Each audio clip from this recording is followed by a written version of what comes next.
Hello and welcome back to another edition of the GSMC College Football Podcast, presented to you by the GSMC Podcast Network. Today is Thursday, May 1st. Happy start of May, everybody. Spring's starting to come to an end. Hopefully, we'll see, though. Got a good show for you today, I think. Gonna go over some more of the Bill Belichick UNC saga. What's happening here? Really just interesting situation. Also going to talk a little bit about Texas and their roster. Could it actually cost $35 to $40 million for this team this upcoming year? We're going to dive into that. Also going to talk a little bit about some guys replacing first-round draft picks. I did do a segment similar to this last week, but going to talk about some other guys and some different programs. As well as we're going to talk a little bit about the 2026 NFL quarterback class, preview that early, talk about some of the big guys that could maybe be first rounders or face the franchise quarterback type guys. Make sure you stick around for my last segment. I'm going to go over what a potential college football super league could maybe look like. So before I get into all of that, though, I just want to remind everyone, this show is all about you. We love hearing your comments, questions, opinions, insights. We want to make this as interactive, as exciting as possible. One easy way to ensure that your comment gets on the air, gets read, is to use the Super Chat feature. To do that, you click the $sign at the bottom of the chat box, type in your comment question there. This ensures that your comment gets on the air. It's also just a great way to support our channel and support what we're doing here at GSMC. We're so grateful to have you all as a part of our community here. Now, I want to talk a little bit about what's going on with Bill Belichick right now. So, obviously, we heard about this whole CBS segment from Sunday where he went on air, and he just released a statement yesterday after kind of this backlash has come out against him and his girlfriend, Jordon Hudson. He released a statement, and basically the statement said that he agreed to speak with CBS, and he claimed that it was agreed upon that they would focus solely on the book and its contents. And he said that there were multiple times where CBS tried to steer the conversation in a different direction, into different topics. He said that after this happened several times, that's when Jordon stepped in and reiterated that this is supposed to be about the book. And then he also said that we've been open about the fact that we met on a plane ride to Palm Beach in 2021. He said that the final 8 minutes segment didn't reflect the entire 35-minute production, which had a wide range of topics. And he kind of said that it was selectively edited to suggest a false narrative, was the actual quote. And then ended by saying that's simply not true. Well, okay, so you have that statement come out. Then on the flip side, you go to what CBS said. CBS released their own statement. CBS goes, when we agreed to speak with Mr. Belichick, it was for a wide-ranging interview. There were no preconditions or limitations to this conversation. This was confirmed repeatedly with his publisher before the interview took place and after it was completed. And to be fair, his publisher, also Inkwell Management, they released a statement as well. A lot of statements going on. The Inkwell Management said that this segment, quote, resulted in a raft of hostile social media posts and about his personal life. Okay, yes it did, right?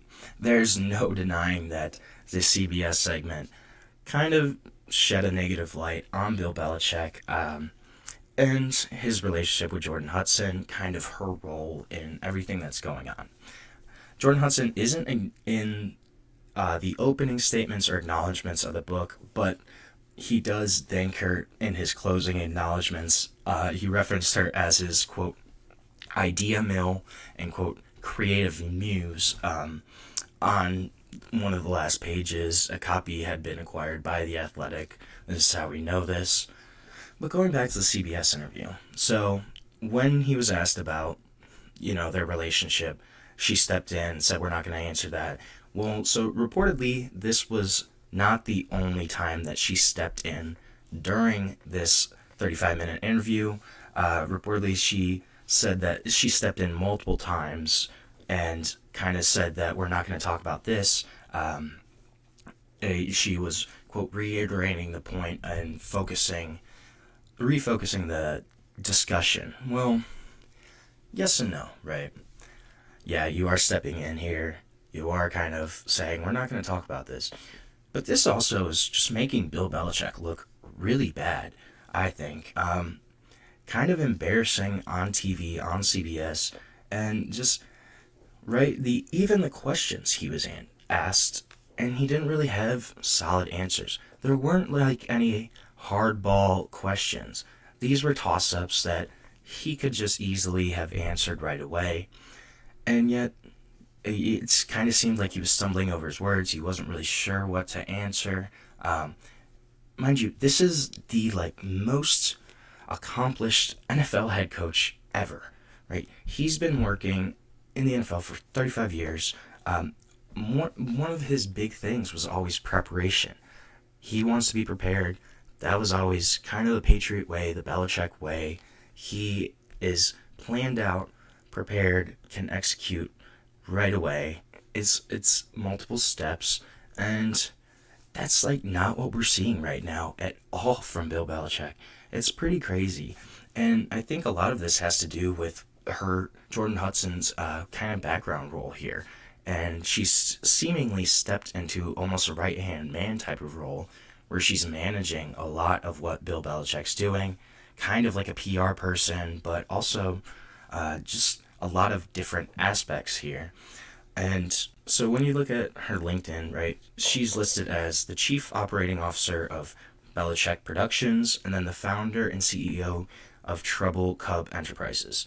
And according to the Raleigh News and Observer, Trouble Cub is a holding company for complex portfolio businesses across a wide range of industries: cosmetics, real estate, media production, merchandising, creative consultation, all of that, right? But nowhere is this related to sports.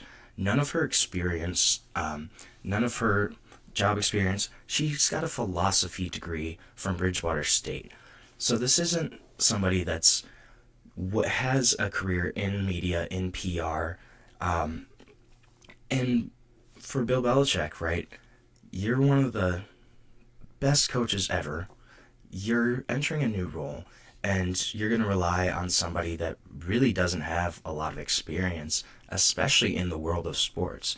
Even if she does have media kind of PR experience a little bit on social media, that's not a big translation to what her role has kind of become at North Carolina. It's really interesting because this is not what we've seen here. And honestly, in hindsight, if you look back, it makes a lot of sense that he really didn't say a lot throughout his Patriots tenure, throughout all these controversial issues, right? Deflategate, just a bunch of different stuff that happened in New England during that time. He always said as little as possible. And honestly, the more he kind of comes in the spotlight, the more it looks like he's kind of whiny, a little complaining. It just seems like a completely different guy. And he's become the distraction that he used to try to avoid all the time in New England when he was the head coach there. Obviously, this is all in the off season. We haven't even seen what he can do when running that program as an actual football team. We don't know what they're going to look like on the field. Will they be successful? Will they not? I think if he wins, it doesn't really matter, right? This is a non-story then. If Bill Belichick is successful at Chapel Hill, all of this doesn't really matter. Nobody's going to come back and say, oh, well, yeah, your girlfriend's kind of controlling your media appearance, image. That's not going to be the case if they win, right? But if they start losing, if they start struggling, this is going to become a bigger and bigger story of Jordon Hudson's influence on what's happening with Bill Belichick. Obviously, we heard the report that he requested for her to be CC'd on a bunch of emails. And then I also thought one of the interesting points that happened was when Steve Belichick got hired as the defensive coordinator at North Carolina. She emailed a bunch of the school's PR people and stuff and advised them against announcing that Steve Belichick was the son of Bill. She said, due to nepotism, blah, blah, blah, right? We all know that Steve Belichick is the son of Bill. Obviously he's had a successful career as a college coach, as an NFL coach. He was at Washington before as a DC. He worked on his dad's staff with the Patriots for a long time. Yes, he's an accomplished coach, but we all know that he's Bill Belichick's son. Why do you need to not say that? I mean, yes, I guess you could claim nepotism, but he is a good coach in his own right. That's not something I think that needed to be kind of worked around. Like, we all know that. I just thought this was interesting. She also told the school to not use pictures of those two together, again, as a way to combat nepotism claims. But, again, I don't really think that's that big of a deal, right? We know that they've worked together for a long time. Honestly, I would love to have pictures of the two of them if I was North Carolina. You put them in a post together, makes a lot of sense. But for some reason, she didn't want to do that. It just seems like this is not the Bill Belichick that we're used to seeing from his time with the Patriots, and honestly, kind of similar to Deion Sanders in 2023 when he arrived at Colorado, right? I don't know if they consciously did this, but basically, Deion, when he got there, there's a bunch of chaos around him, and he just stands tall throughout it all, and basically, he's like, doesn't matter what they're saying about you, they're still talking about you. I don't know if Belichick and Hudson kind of had the same mindset, but that's pretty much how this situation is playing out, right? They are a big talking point right now. People are talking about North Carolina. Honestly, when's the last time you heard people talking about North Carolina football this much? So yes, this is a negative story, but it's still getting attention on that Tar Heel program. It's still getting eyes to them, right? And then it's kind of like you're speaking the language of this new NIL era college football player, right? More attention equals more money. So they can have that pitch to, especially in-state recruits, right? Hey, look at us compared to Wake Forest, compared to NC State. We have a lot more eyeballs on us. There's a lot more attention. There's more national spotlight. You want to be successful, you want to make money, you come play for us at Chapel Hill.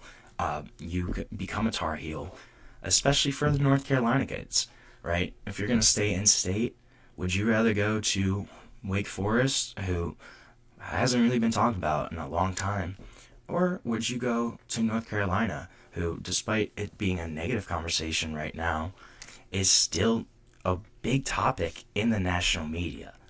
I know I would rather go to Chapel Hill and play for a team that's covered a lot more nationally. I could potentially have eyeballs on me. I can have more exposure as a player, as a guy looking to get more lucrative NIL deals. I would do that for sure if I was in that situation. So kind of similar to Deion in that aspect, but I just think it's going to be interesting how this whole thing plays out. The biggest part is going to be, will he actually win football games? Because if he does, all of this doesn't matter. If he doesn't, this becomes a much bigger story and issue for North Carolina. So right now we're going to take our first break of the show. When we come back, going to talk a little bit about Texas and how much could their roster actually cost? We'll get into it on the GSMC College Football Podcast.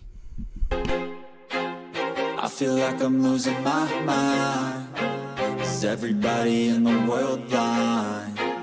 Please, Lord, give me a sign, a sign. I feel like I'm losing my mind. Is everybody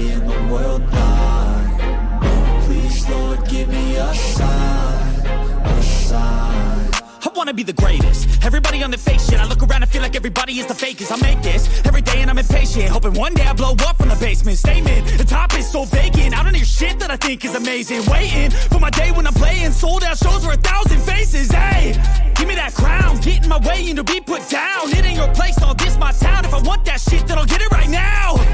I'm losing it, the noose it fits, some losing shit, a stupid myth. You choose to live or choose to dip, you choose to fight or lose your grip and lose a gift. Oh, I feel like I'm losing my mind.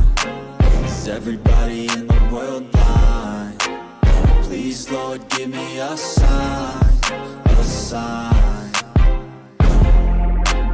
I feel like I'm losing my mind. Is everybody in the world blind? Welcome back to the GSMC College Football Podcast, presented to you by the GSMC Podcast Network. Just talked about Bill Belichick, what's going on in Chapel Hill. I don't really know. But we're going to talk a little bit about Texas next and their roster. Before I do that, though, I just want to remind everyone that this show is all about you. We love hearing your comments, questions, insights, opinions, hot takes, whatever you got. Anything sports related, we want to hear it. We want to make this show as exciting, as interactive as possible. One easy way to send in a message and ensure it gets read on the air is to use the Super Chat feature.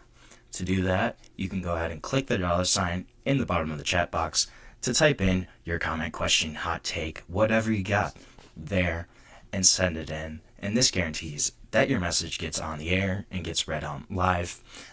Also, just a great way to support our channel, support what we're doing here at GSMC. We can't do what we do without your ongoing support. We're so grateful to have all y'all as a part of our community here. So, Texas, obviously, college football playoff contender. Their roster reportedly can cost up to $40 million this year for their football team, just for this year. Houston Chronicle report came out from columnist Kirk Bohls, who Kirk Bohls has covered the Longhorns for over 50 years. Obviously, guy that knows what he's talking about when it comes to Texas football. He said in this report, one high-end estimate of what it could potentially cost could be $40 million for this 2025 Texas Longhorns football team. Right now, he said that the team's budget for roster right now currently sits somewhere between $35 and $40 million, including the revenue that the school will be able to share as a result of the House settlement. Obviously, so the Athletic reached out to multiple Texas officials about this, trying to confirm it. Obviously, they all declined to comment. We knew that was going to happen. Nobody's going to actually say. But if you look at this number, it is much larger than anything we've seen before. So people complained last year when Ohio State reportedly their roster costs around $20 million. Ross Bjork told the Columbus Dispatch that we do know for a fact that Ohio State cost right around 20. I think it was around 21, but we know that that was the number. And we also know, obviously from last year, people complained about that the entire season, right?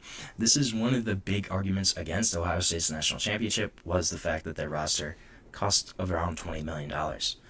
Well, Texas is going to blow that out of the water this year, reportedly. What we do know, so one, team roster budgets, they're very rarely officially confirmed. Schools obviously can't directly share revenue right now until the House settlement is approved. But obviously some schools, some collectives are a little more forthcoming. We know Ross Bjork said that the Ohio State roster last year cost around $20 million. Walker Jones, who is the executive director of the Grove Collective at Ole Miss, he said that last fall the collective spent more than $10 million on NIL deals just for football. We also know Texas Athletics has a bunch of money.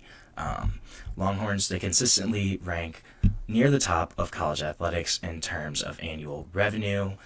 In this past year, in 2024, Texas pulled in $331.9 million in athletic revenue. Number one in the country, according to the Knight Newhouse College Athletics Database, 2023. Texas was second in revenue behind Ohio State with a mere $239 million earned for that fiscal year. And we also know Texas has been at the forefront of NIL deals since the NCAA allowed them in 2021. In December of that year, the Longhorns program, they made a bunch of waves when they started an initiative called the Pancake Factory that promised $50,000 annually to Texas offensive linemen in exchange for promoting some charities around the Austin area. And this was a big deal at the time, right? People were like, whoa, 50 grand for a lineman. Like, it was a really big deal. And now, looking back, that number seems really small, really small. Power 4 teams may need up to like 5-10 times that amount to obtain a starting offensive lineman for a season. It seems like the going rate's right around $500,000. And then they also had they had 5 collectives at Texas. And eventually they all joined together and became one collective called the Texas One Fund. Last year, in 2023, the Texas One Fund spent more than $11 million paying Longhorn athletes. I would have to venture that that number is probably a lot larger right now. Then we also know that industry insiders don't think that this kind of budget is outside of the question. There was a survey in February of 13 coaches and personal staffers just on the transfer portal, on player compensation, contained a variety of questions about what it would take to build a championship roster. And in this survey, one Power 4 general manager said $40 to $50 million, I think that's where I need to go. Nearly everybody surveyed on yesterday, from The Athletic, they all said that this $35 to $40 million budget is realistic for Texas. And they also suggested there's only a handful of schools that have the resources to do this. You look at Texas, Ohio State, Alabama, some other big-time programs like that. And another GM said that Texas is basically paying their backups like starters right now just because they have the money. We also know that the pending revenue sharing is going to boost spending power. Texas spent 8 figures to compensate athletes in 2023 through their fund. I would venture a guess that that number went up last year in the 2024, and these budgets are going to keep going up. You add in the $20 million to the athletic compensation pool from the House settlement, and then getting above $30 million, it really doesn't seem that untenable for programs like this. It's the going rate for players, too, is really expensive right now. Power 4 starting quarterback, you're starting at $1 million minimum, right? These guys are going to make 7 figures, just depends on how high. On the high end, you look at Carson Beck, Darian Mensah got $4 million this year. I think if Quinn Ewers transferred, he would have gotten even more. And it's just going to keep going up. Think about if Arch Manning transferred. It's going to keep going up. And then premium positions, defensive line, cornerback, wide receiver, tight end, they can all clear upwards of $500,000. Some hover right around $1 million too, especially in the winter portal. But look at what Texas did in the spring portal too. They added Emmett Mosley, added Jack Endries, added Murad Watson, Levon Johnson, defensive linemen that were starters. Murad Watson, especially at Syracuse, was a stud. How much do all those players cost right now? I would say at least $500,000 minimum, probably. And then you also look at the spring of, I think a lot of it is probably the cost to retain a lot of their players. Colin Simmons, Trey Moore, just those 2 guys on the edge. Oh, then you have a superstar linebacker in Anthony Hill Jr. you had to pay him to keep him. Michael Tahafe at safety, got to pay him. Ryan Wingo, probably got to pay him a raise. Trey Wisner, I bet he got one. The other interesting thing is reportedly Arch takes no money from Texas. Him and his family negotiate separate NIL deals, which I think is interesting. I honestly do believe that. I'm not sure how truthful that is, but I would think that makes a lot of sense, just knowing kind of Arch and the Manning family. I'm not super surprised that they kind of negotiate their own NIL deals. And I have no clue how much Arch is making this season. It's got to be crazy, if I had to guess. But there's a couple things that we don't know. We don't know the exact math to kind of get to that $35 million, $40 million budget. How does that kind of actually break down player by player, by collective? What's kind of the actual financial breakdown there? We don't really know. And then we also don't know what the actual finalized revenue cap will be. Obviously, the $20.5 million that's the often reported number, but it very well could be a couple $1,000,000 more. That's simply an estimate. We don't know what the actual number will be. And then if this gets approved, it'll start July 1. So that's right. That's pretty close. And then we also don't know whether Texas is alone in pushing for this $40 million. I think if they're spending at this level, other programs certainly are as well, just to keep up and keep pace. Nobody, especially these blue bloods, nobody wants to be left behind, and the monies just keep going up. The big time programs, they're not blinking, they're ponying up their cash, and they're saying, let's go, let's try to compete. But Texas, $40 million.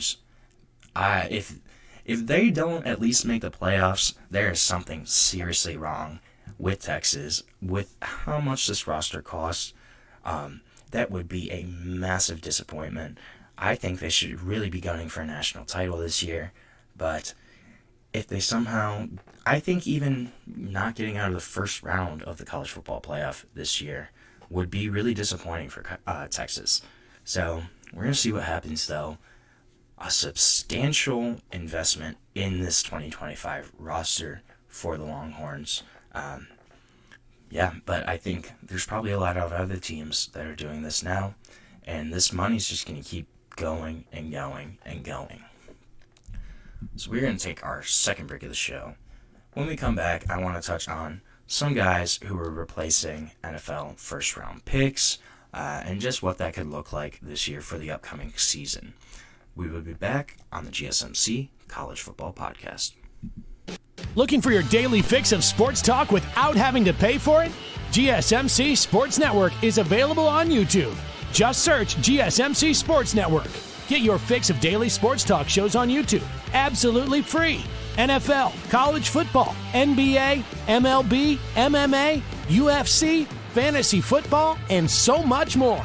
GSMC Sports Network has shows running all day long, with new sports shows starting every 2 hours. Just like on your favorite cable sports channel, except GSMC Sports Network is absolutely free. Just search GSMC Sports Network on YouTube to catch one of your new favorite shows, like the GSMC College Football Podcast, Chip Shot Football Podcast, Hoops and Heels Women's Sports Podcast, GSMC Basketball Podcast, and so many more.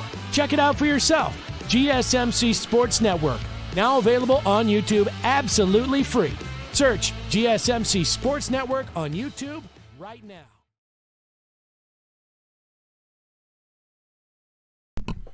Welcome back to the GSMC College Football Podcast, presented to you by the GSMC Podcast Network.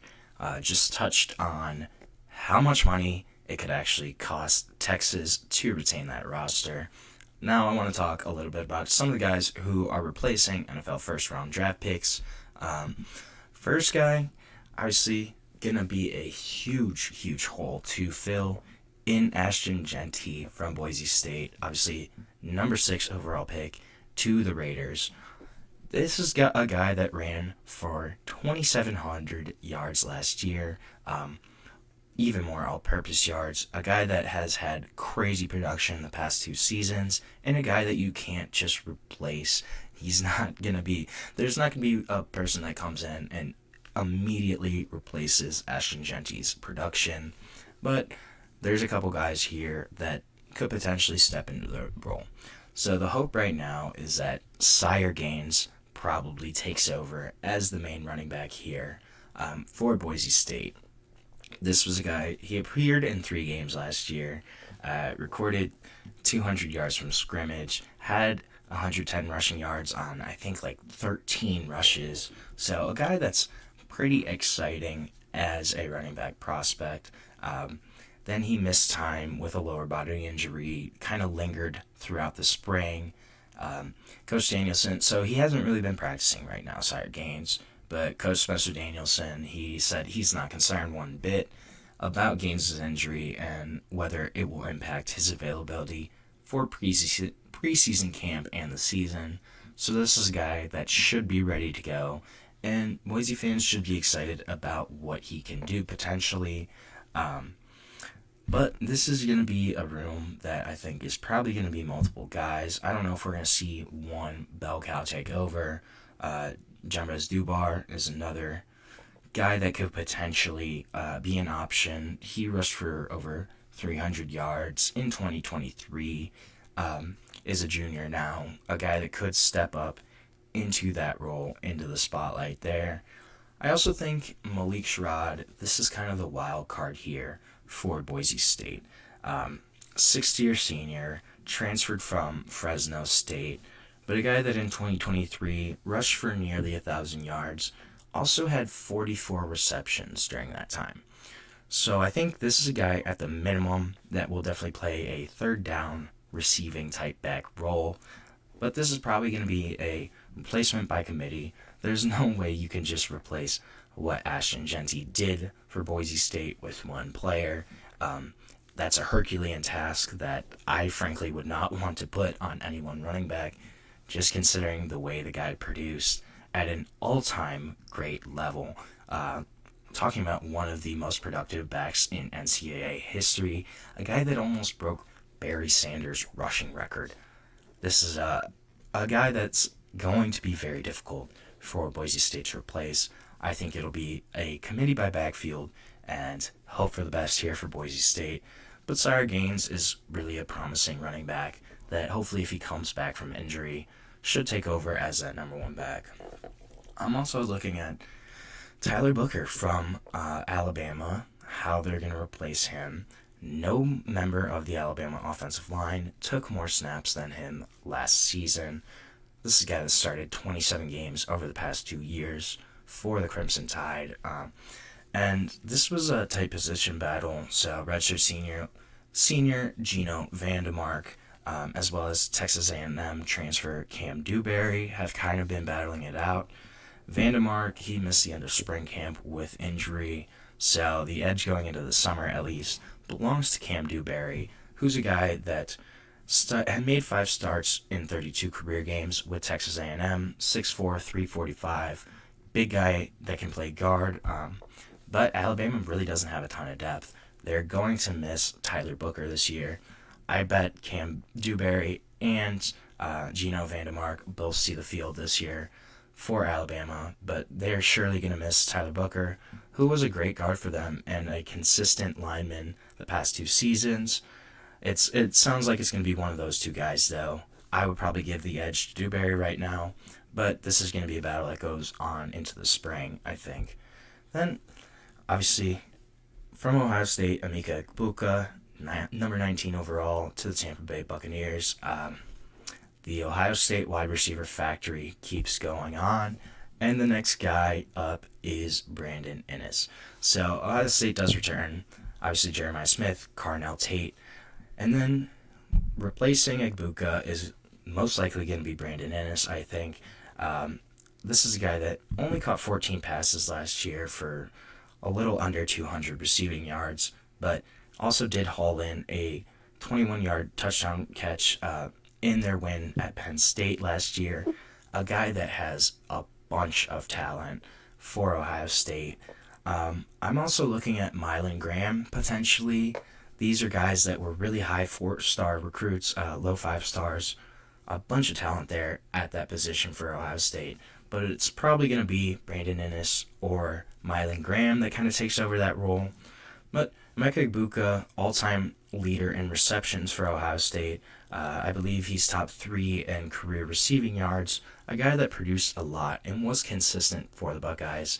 So that consistency in the slot, the ability to consistently get past the chains, create first downs, that's going to be a tough replacement, but these guys are uber talented. I think Brandon Inniss probably has the edge. Sounds like Mylan Graham has had a really impressive spring, though. I wouldn't count him out either. Another guy I think is going to be interesting is how Texas replaces Jahdae Barron, who went number 20 overall to the Denver Broncos. I think there's 2 guys here. I think Malik Muhammad is one. I'm really high on him personally. I love his pro football focus numbers. I think his overall coverage grade, overall cornerback grade, and just kind of the traits that he brings can make him potentially first-round cornerback last year. And then you also have Jalen Gilbo, who is kind of following a similar trajectory to Jahdae Barron. Jahdae Barron was a guy that primarily played slot for them, moved to outside corner last year, and that's kind of where he thrived. That's going to be what Jalen Gilbo is doing this year. He primarily played what Texas calls their star position, which is basically their slot nickelback kind of role. But he looks to follow that similar trajectory. Those are 2 guys I think could replace Jahdae Barron on the outside for Texas. And two cornerbacks that I think are both super talented. I am more high on Malik Muhammad. Other people are higher on Jalen Gilbo. But this is a room that I think will still be in a pretty good spot for Texas for the upcoming year. Then I think it's going to be interesting to see what happens in Oregon with them replacing left tackle Josh Connerly Jr. Went number 29 overall to the Washington Commanders. And this is a big position, obviously. You have a new starting quarterback in Dante Moore that you're going to want to protect. You're losing a bookend guy. But they bring in a transfer that Dan Lanning has really praised and lauded for his performance throughout the spring since he arrived in Eugene, in former Nevada lineman Isaiah World. So Isaiah World is a guy that is really experienced, has started 35 games over the past 3 seasons in the Mountain West, should be expected to start right away.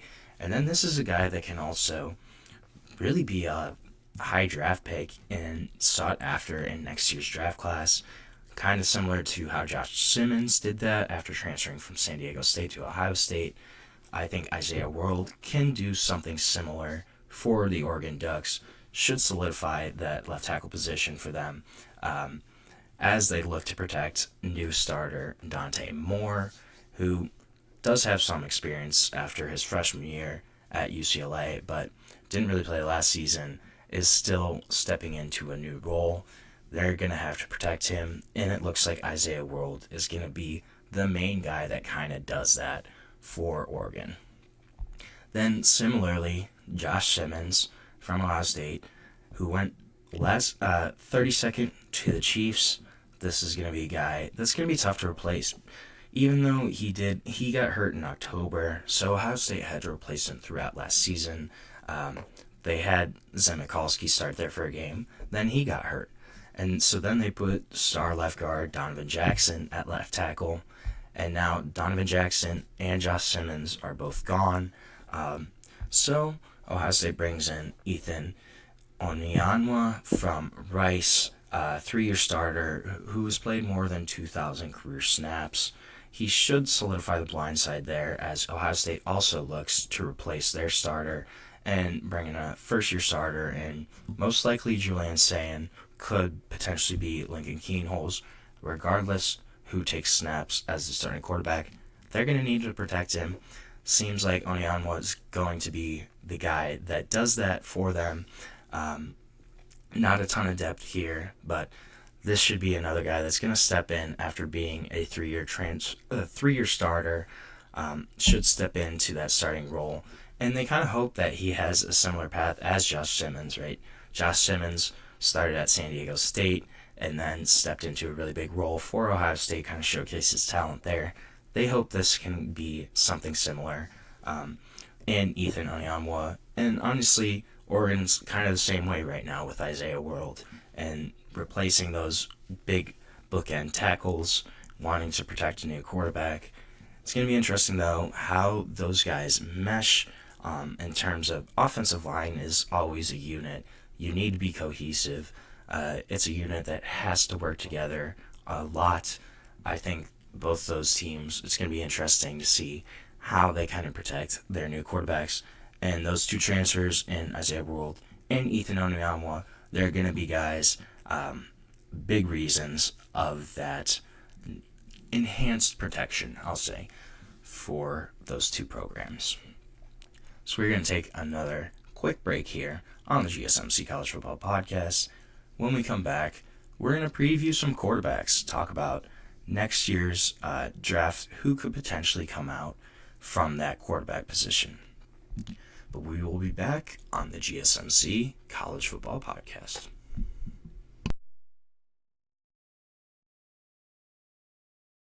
For the best and latest podcasts available anywhere, go to the podcast app on your cell phone and type in GSMC to access free content-rich podcasts on health and wellness, book reviews, sports, entertainment, relationships, social media, movies, technology, finance, and even weird news. Subscribe and download the GSMC Podcast Network's family of shows, available everywhere podcasts are found.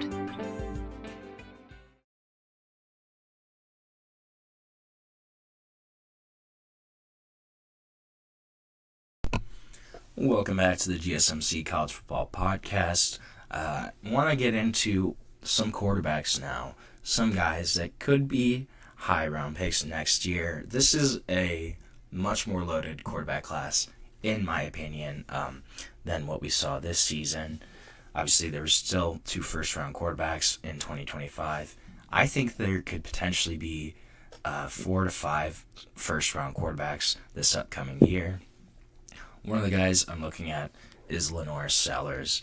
I think his dual threat ability is incredible. This is a guy that also has really improved as a passer throughout kind of his starting experience. 6'3", 242, so really good size, and also a young prospect. He turns 20 in June, so will still be 20 when he gets drafted next season if he does come out. But this guy that threw for 2,500 yards and 18 touchdowns last season, only had 7 interceptions, then also rushed for another 670 yards, 7 scores. I can honestly see him rush for 1,000 yards this year. He does need to improve certain things. Got to improve his pocket vision. Also, ball security is a big issue with Lenore Sellers right now. He lost 6 fumbles in 7 games. But this is a guy that has the physical tools that NFL teams covet, scouts drool over, and also has improved as a passer. That's kind of what makes him exciting as a prospect, is a guy that he has a really high ceiling. Because his passing game mechanics are not all there yet, he is getting better, but he's got a high-end arm, live arm, wants to throw the ball 80 yards, throws the ball really hard too, and a guy that can throw from multiple platforms, throw across his body, just a ridiculous athlete overall, and a guy that I think will continue to progress as a quarterback in terms of mechanics, decision-making, ball security, pocket vision. Those are all fixable things, and those are all things that you gain with experience too.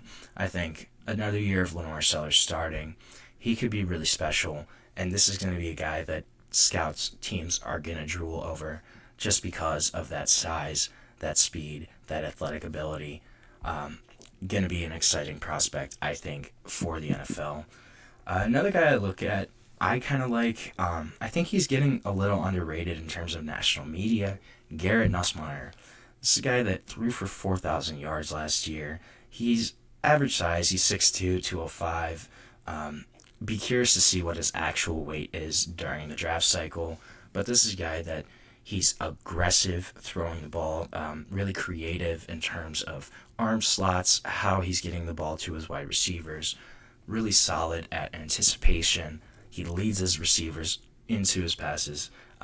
Also is pretty able to avoid sacks, has a little bit of elusiveness, is a better athlete than his rushing numbers, and all of that indicate this is a guy that's pretty elusive. And also a guy that's performed in clutch moments for LSU. The one thing he's going to have to rein in, he's kind of got that, let's just go for it mentality sometimes, where may force some balls into spots that they shouldn't be, can cause interceptions, just a lot of, hey, careless football, like, let's just rein it in a little bit. Yeah, we know you want to go for it, but all the time you don't have to go for that home run shot, that big play.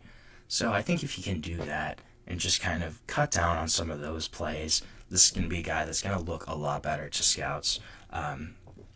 His QBR was 11th in the country in 2024.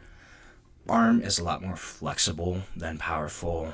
Again, guy that can throw from multiple arm slots. And just the anticipation skills make for some really exciting throws. Interceptions, they are going to be an issue here. Kind of like I said, with that anticipation comes forcing the ball sometimes. He threw multiple picks in 4 games last season, but if he cleans those up, cleans up his decision making, this is a guy that I think is a really good prospect. Another guy, K. Klubnik, Clemson, was a really high recruit, and this is a guy that has kept improving, has turned himself into a really solid all-around quarterback, can place the ball when he's in rhythm, can place the ball really well, super talented offense around him. Not as much size. He's got to keep tightening down on his operation. Does have a good arm, consistent delivery when he's throwing the ball, can push it downfield, outside, to the numbers, can get it to all levels of the field. Guy that's an effective scrambler. He's not going to wow anyone with his athleticism, but smart when he chooses to run, and tough runner. He can grind out yards on the ground, and also a guy that made some really big strides in his second year as the starter. 3,600 passing yards, 36 pass touchdowns, only 6 interceptions. A really solid season, and if he keeps progressing, can be even better this upcoming year. He's got a really strong platform when he goes through his reads. He's super consistent, doesn't really matter what the defense is doing, the structure-wise, and also does have the mobility to escape pressure. Not a ton of arm strength, that's going to be the one thing, but a guy that could, similar to Bo Nix, I think, in terms of how he's consistent, not a huge arm, solid athlete though, can scramble when he needs to. I think those are pretty similar comps, but I think Kate Klubnik, if he does have another strong year, this is another guy that can be a first rounder. A guy that I really like is, and scouts are kind of torn on him, is Drew Aller. So Drew Aller, I think he took a big step forward last year, bumped his completion percentage up from 60 in 2023 to around 66.5% in 2024. Also threw for 3,300 yards, 24 touchdowns, 8 interceptions. This is a guy that's prototypical size. In terms of size, is similar to Josh Allen, 6'5", 235, 240, really big frame, sturdy frame, and just has a lot of raw physical tools, has a really strong arm, but he's going to have to work on his accuracy, his ball placement, and getting through progressions. Though the fact that his completion percentage jumped up from 23 to 24 really bodes well for some future improvement. And I think this year we're really going to see kind of what he can do. He still has Nick Singleton and Katron Allen back, but loses Tyler Warren. You do have some pieces there in Luke Reynolds and Khalil Dinkins in the tight end room, and then that wide receiver room is going to be really interesting. They got a big pickup, though, in Trevor Pena, who should really help out Drew Aller. But this year is going to be on Drew Aller and what he can do. Can he continue to progress? And I think if he has a similar season in 20 to this past year, or an even better season, this is a guy that scouts are going to love because of that size, because of those raw tools, and also the fact that he was a multi-year starter in the Big Ten. I think that's going to be some really big points with Drew Aller. There's a couple other guys I think that could jump upwards. All transfers, actually, I think John Mateer, new quarterback at Oklahoma, Nico Yamaleva, I think, going to UCLA, Fernando Mendoza at Indiana now. I think those are all guys that if they have really, really strong 2025 seasons, they could potentially jump up quarterback rankings, jump up draft boards. I really like John Mateer from Oklahoma, former Washington State quarterback. I think Nico, actually, if he has a solid year at UCLA, if he leads them to a couple more wins than they had last year, playing in a more pro-style offense, that could be really conducive to his draft stock. Helpful there is playing in that more pro-style offense compared to that veer offense that Tennessee runs. That could help him out. Also, guy that's 6'6", really physical, good physical traits. But this is going to be interesting to see how that kind of shakes out. I think the fact, though, is this is a much more talented quarterback group. And then you have the one name that I didn't even mention that could come out as well is Arch Manning. You have Arch Manning there, could potentially come out early. Sounds like he might want to stay for 2 years at Texas, but you never know, especially if he has a really great season. Maybe if Texas wins the national championship, you never know. Arch could come out as well. So that's another guy there that could potentially be a first-round pick. This is a really great class, though, overall. Much stronger and more depth compared to this last year's draft class in 25. I'm excited to see what these guys can do, who's actually going to step up, and who might fade throughout the season. We're going to find out, though. And right now, we're going to take our last break of the show. When we come back, I want to go over what a potential Super League could maybe look like for college football as we enter into an uncertain territory, especially heading towards that 2031 deadline. What could that look like? We're going to talk about it when we come back on the GSMC College Football Podcast.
Welcome back to the GSMC College Football Podcast. Just talked a little bit about quarterback prospects. I'm going to switch gears, talk about a potential Super League and what that could maybe look like. So obviously there were two proposals that were released last October. One was Project Rudy. I want to focus, though, on one called the College Student Football League, the CSFL, that was proposed by a group called College Sports Tomorrow, which involves some university presidents, some other people involved with college athletics. And this is the thing. If a Super League isn't coming soon, I think it's very possible that the SEC and the Big Ten could try to form their own Super League and handpick their own schools. So the CSFL proposal kind of just changes all that. They say, hey, we're going to put everybody, all 136 teams are going to be in this league. But how it would work is there'd be all 136 teams spread across 20 geographically arranged divisions separated into 2 distinct conferences. So the top 12 divisions would be, quote, the Power 12. There'd be 72 schools there, mostly current Power 4 programs. And then the remaining 8 divisions, the Group of 8 conference, I guess, would be those remaining 64 programs, kind of the Group of 5 schools, but similar to where it would be division-based and geographically based. So if you look at, say, the Power 12 conference structure with 72 teams, there would be 12 divisions, essentially, of 6 teams, right? And those would be all geographically based. So you have the East, Mid-East, Great Lakes, Midwest, Carolinas, Mid-South. So it'd be interesting. You'd have Florida State, Georgia Tech, Miami, UCF would be a potential division. If you look at the West Coast, you'd have teams like Arizona State, Cal, Stanford, UCLA, USC would be in one of these divisions. BYU, Oregon State, Utah, Washington, and Washington State would be in another one. And then I just think it's interesting. So the way they would do it, they would have 13 games over 15 weeks, 6 home games, 7 away, vice versa. And the way that they would decide who earns that 7th home game would be the prior season's top 36 schools in this layout, right? So there'd be 5 division games because there's 6 teams in each division.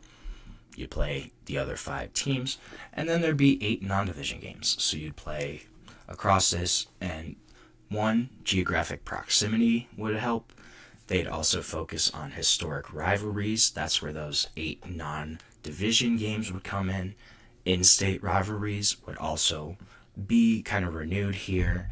And then you look back at frequencies of matchups. That's how you could kind of determine who those non-division games would be. I think it'd be really interesting, though. You'd have geographically related divisions. It would be a 2014 playoff, so you'd have the 12 division winners and then probably 12 wildcard spots. You go through like that. Then there would be type of promotion of the top group of 8 teams to play Power 12 teams next year. In their proposal, there would be no risk of relegation. I love the idea of promotion and relegation. I'm a big soccer fan myself, so European soccer, they have the promotion relegation aspect. It's a lot of fun to me. Logistically, I think it'd be a little more difficult from a college football point of view, but if you look at, say, like the big teams in the Group of 8 conference, Boise State would be one of them.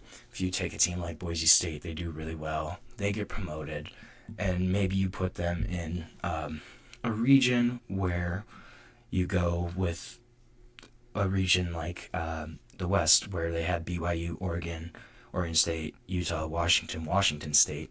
Say Oregon State has a really rough year. They drop down. Boise State bumps up into that division. I think that'd be really interesting. You have kind of a promotion relegation system. It's a little more even in terms of opportunity. One thing I think would be interesting would be how would they do TV deals. So the current idea is that there would be one singular centralized TV deal, kind of like a pro sports league. In the current setup right now, broadcasters have all the leverage. Conferences compete against each other in terms of trying to get the best TV deal. So it's really up to the networks right now of who they want to take, what kind of leverage there is. But you switch that, you go one TV deal for the entire organization. I think it'd be kind of interesting, and it would make sense. See if this proposal also would recommend a collective bargaining agreement with kind of a players association. Could also help the league lobby Congress for antitrust exemptions, and the CSFL would pay athletes through broadcast, and group NIL would pay to the Players Association. Athletes could also have their own individual NIL deals, and under this idea, the athletes would not be considered employees, and schools wouldn't have to pay them directly unless they chose to under a collectively bargained salary cap. So it wouldn't be one of the big issues right now of, is this actually, are they employees? What is the status of that, of athletes? They also proposed a max of 2 transfers during 5 years of eligibility. I don't know if we're ever going to see a transfer rule come back in, just in terms of how many times you can transfer. I think that's pretty much gone out the window at this point. We're pretty much on unlimited transfers. I don't know how you can kind of rein that back in. I'm sure there is a way. I just don't see it happening in the near future. But I really do see a potential reorganization of college football into some type of super league happening. Obviously, this isn't going to happen in the next 2 to 3 years. The big date is 2031, when a lot of the TV deals are at their end or nearing the end of their contracts. That's going to be the big time, I think, here for when we could potentially see a reorganization, especially when you look at schools like Clemson, Florida State. Their buyout for the ACC drops significantly at that point. We could see some kind of massive reshuffling right around that time frame, but we will see what's going to happen with that. We don't know. Could there be conferences? Could there be divisions? Could FBS programs get cut? I'm not sure where this is going to end up, but it's certainly fun to speculate kind of on where this could maybe end up going. So we are going to end our show for today. Please remember to subscribe, like, follow to the channel for more sports content, more sports updates that you love. And you can also go to Facebook, Instagram, TikTok, or Twitter and follow us there. Thank you so much, and have a great day.